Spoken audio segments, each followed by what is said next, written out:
빌 게이츠와 조앤 롤링, 애덤 그랜트가 가진 집중력과 생산성을 가지고 있거나 이미 그만한 성과를 만드신 분이면 이 영상은 보지 않으셔도 됩니다. 이런 사람들이 이룬 성과를 위해 도전하는 분이라면 여기서 말씀드린 내용을 일주일 동안 적용해 보시면 좋겠습니다. 이 영상을 보시는 분들 중에선 챗GPT를 한 번도 안 써보신 분들은 없으시죠? 얼마 전 챗GPT를 만든 오픈 AI의 CEO 샘 알트만이 한국에 왔었죠. 대통령과 대화에서 그는 이렇게 말했습니다. 한국은 전 세계에서 챗GPT를 가장 많이 쓰는 나라 가운데 하나일 뿐만 아니라 챗GPT가 발전할 수 있는 기술 기반을 갖고 있는 나라라고 했습니다. 그만큼 우리나라는 신기술에 빠르게 적응합니다. 저는 처음에 챗GPT를 써보고 소름 돋았습니다. 여러분도 비슷한 느낌을 받으셨나요? 여러분들은 혹시 챗GPT보다 더 빠르게 잘할 수 있는 것이 있으신가요? 저는 스스로 자문해봤을 때 바로 대답이 나오지 않았습니다. 골드만삭스는 몇 개월 전 인공지능이 기존 정규직 일자리 3억 개를 대체한다고 발표했습니다. 미국에서는 사람이 하던 기존 업무 중 25%에서 50%가 인공지능으로 대체된다고 했죠. 인공지능에 대한 유튜브 영상을 보다가 한 댓글을 보고 충격을 받았습니다. 챗GPT가 너무 똑똑해서 제가 평소에 하는 업무들을 테스트해보면 정신없이 하고 있는데 문득 이런 생각이 들었습니다. 언젠간 챗GPT가 내가 하는 일도 대체할 수 있겠구나. 나는 이제 다른 사람과 경쟁이 중요한 게 아니라 인공지능과 어떻게 경쟁해서 살아남을까를 고민해야겠다. 우리가 인공지능과 경쟁할 수 있는 일은 무엇인가요? 인공지능보다 잘할 수 있는 일이 무엇인지 지금 당장 대답하기는 어렵겠지만 최소한 지금 내가 하고 있는 일들 중에서 가장 가치있고 핵심적인 일에 집중해 더 많은 성과를 만들거나 몸값을 높일 수 있지 않을까요? 오늘 설명드릴 딥워크를 적용해보시면 인공지능에 대체되지 않는 사람이 될 것입니다. 딥워크는 우리 삶에서 향상성을 끌어올리는 데 필수적입니다. 시험 기간을 앞두고 있거나 데드라인이 다가와 업무를 할 때 평소에 나오지 않던 집중력으로 몰입했던 경험이 있으신가요? 조앤 롤링은 해리포터 시리즈를 집필하는 동안에 소셜미디어를 끊고 집필에만 몰입했습니다. 빌 게이츠는 모두가 아시는 것처럼 1년에 2번 생각 주간을 가지고 이 시간에는 고립된 오두막에 들어가 책만 읽고 생각 정리만 합니다. 딥워크는 인지 능력을 한계까지 밀어붙이는 완전한 집중의 상태에서 수행하는 직업적 활동. 딥워크는 새로운 가치를 창출하고 능력을 향상시키며 따라하기 어렵습니다. 딥워크는 현재의 지적 역량에서 마지막 한 방울까지 가치를 짜내는 데 필요한 것입니다. 우리는 인공지능이 따라하기 어려운 영역에 있는 딥워크를 훈련해야 이 시대에서 도태되지 않고 살아남을 수 있습니다.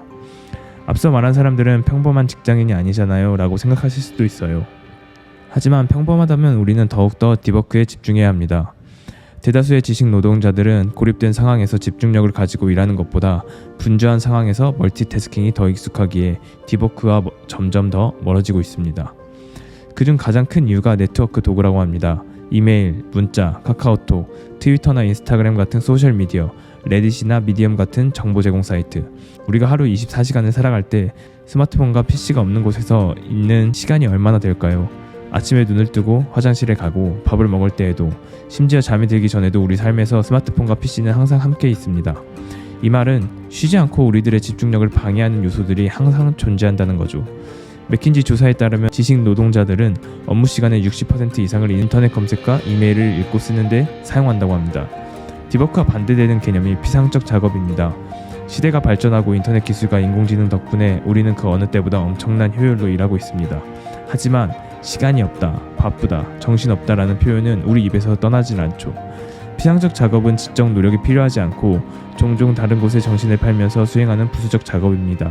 피상적 작업은 새로운 가치를 많이 창출하지 않으며 따라하기 쉽고 단순 리서치와 시간이 많이 들어가는 일 같은 것입니다. 신입 직원에게 교육을 통해 알려주는 일들은 인공지능에 의해 대체되기 쉽습니다. 인공지능은 사람이 학습시킨 데이터를 기반으로 결과를 제공하기 때문에 비교적 난이도가 높은 딥워크와 관련된 부분보다 금방 따라할 수 있는 피상적 작업들이 인공지능에 의해 대체될 것입니다. 문제는 이 피상적 작업을 하다가 딥워크로 전환하는 데 필요한 에너지가 크다는 것입니다. 원싱이라는 책에서도 나오는 개념인데 작업 전환에 에너지가 많이 들기에 두뇌는 한 번에 여러 가지 일을 처리할 수 없다고 하죠. 산만한 정신 상태를 오래 지속하면 딥워크를 수행하는 능력이 영구적으로 약화된다고 합니다. 오리지널스, 기브앤테이크로 유명한 애덤 그랜트는 와튼스쿨에서 최연소 정교수가 된 걸로도 유명합니다. 이렇게 빨리 앞서간 이유는 단 하나입니다. 다른 사람과 확연히 다른 성과를 냈죠. 2012년에는 논문 7편을 썼고 2013년에는 논문 5편을 쓰고 우리가 모두 다 아는 기브앤테이크라는 베스트셀러를 썼습니다. 디버크의 저자 칼 뉴포트는 실제로 애덤 그랜트를 만나 생산성에 대한 질문을 했다고 합니다. 애덤 그랜트는 가까운 교수들과 최적의 속도로 학문적 성과를 내는 방법을 연구한 워크숍도 진행할 정도로 생산성에 관심이 있다고 합니다. 그는 실제로 가을 학기에 강의를 몰아넣고 봄과 여름에는 연구에 집중하는 시기를 계절별로 관리한다고 합니다. 특히나 전 세계에서 일을 많이 하기로 유명한 한국은 일하는 시간은 길지만 생산성은 낮습니다. 성과는 투입 시간 곱하기 집중 강도라는 것을 인지한다면 생산성 향상을 위해 우리가 어떤 것을 보완해야 하는지 금세 깨달을 것입니다. 저자는 이렇게 말합니다. 일에 몰두하는 능력은 점점 더 희귀해지고 있다. 동시에 우리 경제에서 가치가 점점 높아지고 있다. 그 결과 이 능력을 키우고 삶의 핵심으로 만든 소수는 크게 번창할 것이다. 애덤 그랜트처럼 논문을 연구하거나 빌 게이츠처럼 기업을 운영할 인사이트가 필요한 사람에게만 딥워크가 필요한 게 아니냐고 반문할 수도 있습니다. 물론 모든 사람에게 딥워크가 필요한 것은 아닙니다. 오히려 낮은 집중력으로 여러 가지 일을 처리해야 성과를 내는 사람들이 있습니다. 동시에 여러 결정을 해야 하는 CEO나 여러 사람에게 연락을 하며 관리해야 하는 영업인, 여러 직원과 조직을 관리하는 매니저의 경우에는 그들의 핵심 역량이 딥워크에 있지 않을 수도 있습니다.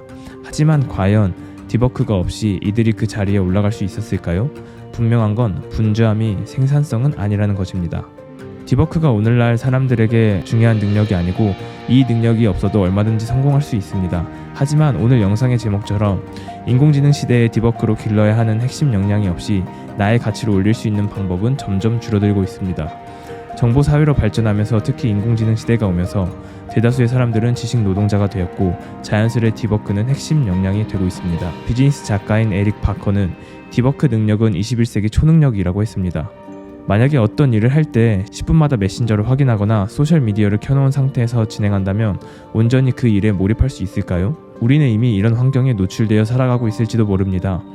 많은 현대인들이 슬랙과 같은 업무 메신저와 개인 소통을 위한 카카오톡, 이메일, 소셜미디어 등 여러 가지 방법으로 세상과 소통하느라 대부분의 시간을 흘려보내고 있습니다. 아무리 중요하고 유익한 내용을 나눈다고 하더라도 우리의 뇌는 낮은 집중력으로 피상적인 업무를 하는데 지쳐있을 것입니다. 몰입이라는 개념의 창시자인 칙센트 미아에는 최고의 순간들은 되게 어렵고 가치 있는 일을 이루기 위한 자발적인 노력 속에서 육체나 정신을 한계까지 밀어붙일 때 찾아온다 라고 했습니다. 칙센트 미아의 연구에 따르면 사람들의 상식과 달리 일에 몰두하며 무아지경인 상태에서 더 행복하고 무료하게 시간을 보낼 때 덜 행복하다고 합니다. 물론 최고의 몰입을 하기 위해선 일을 하는 목적과 이유, 일을 하는 환경, 일을 하는 방법 등 여러 가지가 필요하겠지만 지금 당장이라도 우리가 하는 일의 생산성을 올리기 위한 딥워크는 바로 실천할 수 있습니다. 딥워크를 적용하기 위한 3가지 원칙을 알려드리겠습니다. 첫 번째, 시간을 분리하라. 딥워크를 위해 시간을 분리하는 게 가장 중요합니다. 시간의 단위는 연간, 월간, 일간, 시간 단위로 나눌 수 있습니다. 이 책에서는 4가지 방식을 소개합니다. 자격증을 준비하거나 수험 생활을 하는 사람이라면 아예 1, 2년 단위로 딥워크를 하는 거죠. 이걸 수도승 방식이라고 합니다. 가장 적은 사람들이 활용할 수 있는 방식입니다. 프리랜서나 주말을 활용해 부업을 하는 경우라면 여러 목표를 세우고 병행해야 할 것입니다. 일주일에 주말을 포함해 2, 3일은 딥워크에 할애하고 나머지는 일상 업무를 하는 거죠. 하지만 현실적으로 많은 사람들이 이런 환경에 있지 않습니다.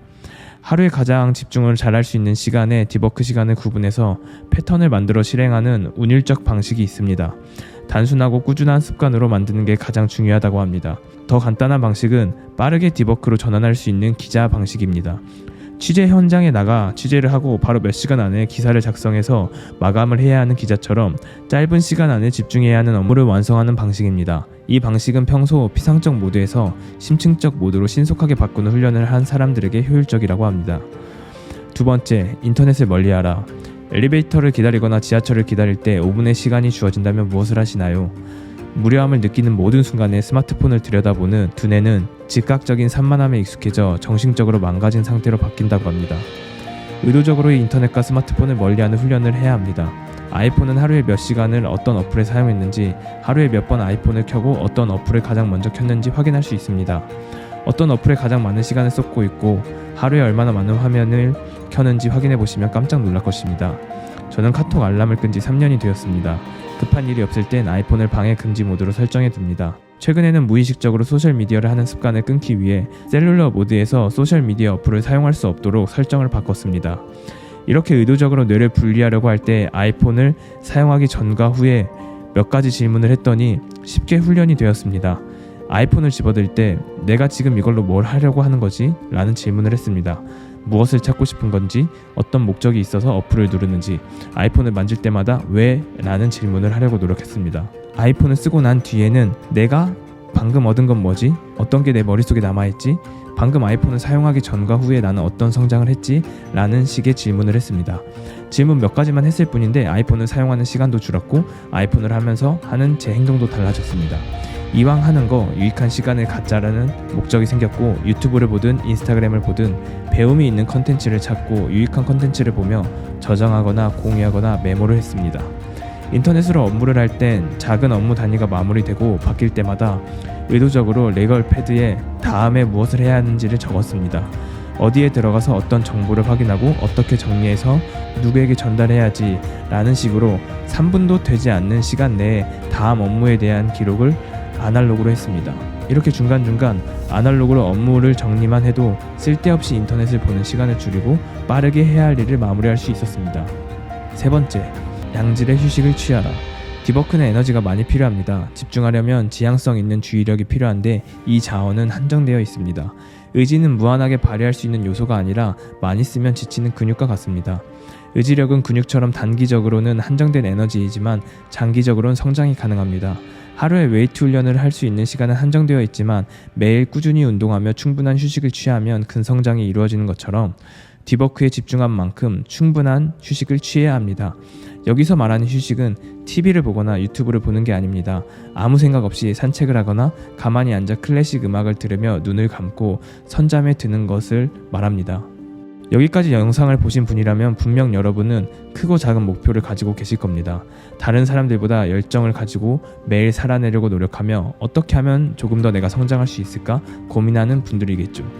우리는 단순한 돌덩이를 자르되 언제나 성당을 머릿속에 그려야 한다 라는 중세 석공들의 신조처럼 지금 내가 하는 일이 어떤 목적과 의미를 가지는지, 나의 목표가 어떤 의미인지 지금 잠깐 생각해 보실래요? 소셜미디어와 거리를 두고 아이폰에 있는 방해금지 모드를 켜서 여러분이 지금 해야 할 일과 여러분의 목표에 집중해 보시는 건 어떤가요? 기술과 인터넷, 컴퓨터를 많이 사용할 수밖에 없는 시대입니다. 개발자, 디자이너, 콘텐츠 크리에이터, 마케터, 이커머스 사업자 등 이런 직업을 가지더라도 우린 의도적으로 디버크를 위해 산만함과 거리두기가 필요합니다. 얼마 전 이오라는 유명한 유튜브 채널의 창업자인 태용님의 페이스북에서 한국을 방문한 샘 알트만의 사진을 봤습니다. 챗 GPT를 만든 오픈 AI의 CEO가 손에 무엇을 들고 있는지 보이시나요? 노트와 펜입니다. 이 사진이 저는 오늘 영상의 결론이라고 생각합니다. 몇 달 전 인스타그램을 오랫동안 붙잡고 있는 저를 보며 이렇게 일기장에 적었습니다. 내 인생의 목표를 향해 벽돌을 쌓아 올리는 데 집중할 것인가? 아니면 다른 사람 사진에 좋아요를 남기는 데 시간을 허비할 것인가? 소셜미디어를 끊고 관계를 멀리하라는 뜻이 아닙니다. 디버크로 나의 성장과 열매에 집중하는 게 우선이고 그 외에 다른 것들을 즐기고 누리자는 의도입니다. 디버크를 통해 성장해 나가면서 여러분들의 성장과 과정을 소셜미디어에 공유하면 소셜미디어도 여러분에게 중요한 도움이 되겠죠. 디버크를 통해 여러분들도 빌 게이츠나 조앤 롤링 같은 성과를 얻고 인공지능 시대에 대체되지 않는 인재가 되시길 바라겠습니다. 마지막으로 위니프리드 갤러거의 말을 인용하겠습니다. 나는 집중하는 삶을 살 것이다. 그것이 최선의 삶이기 때문이다. 지금까지 여러분들의 삶을 돕는 가이드 러너였습니다.